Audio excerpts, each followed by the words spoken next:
Hi, everybody. This is Mark Plunkett, the pastor of Heritage Presbyterian Church, working on about a fourth of my voice today, so I apologize for the quality of this. However, I want to make sure that I get this message out before I forget about it.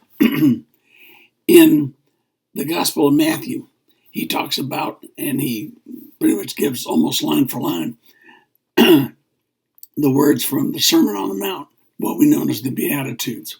And at one point, Jesus says, "Can worrying add even a day or an hour to your life?" And of course, the answer is no. And Jesus is trying to show that we shouldn't worry about things. We should trust in God more. Trust. That's the thing. Later on in the Gospel of Mark, Jesus encounters a man who has a little boy possessed by an evil spirit.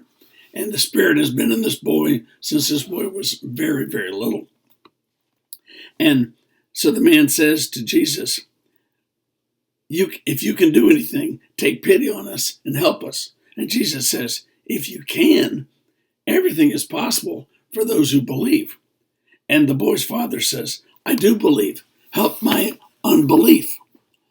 Here's the argument between anxiety and belief.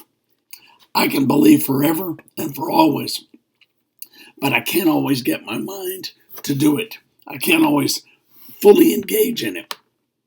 I confess that I suffer from anxiety often. Right now, I'm a little anxious about my voice, but I'm anxious about my health, my family, my church, my children, my grandchildren, our country.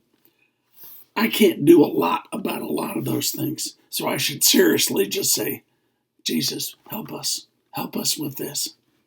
But I like what that man had to say. I believe, help my unbelief.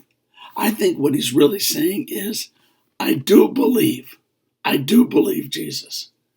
But in those times where I don't, in those times where I doubt, in those areas where I'm anxious, help me, help my unbelief. I believe, help my unbelief is one of the most powerful statements in all of the Bible. It's something that I hold to, especially in those times when I am anxious. Think about that. I believe, help my unbelief. Amen.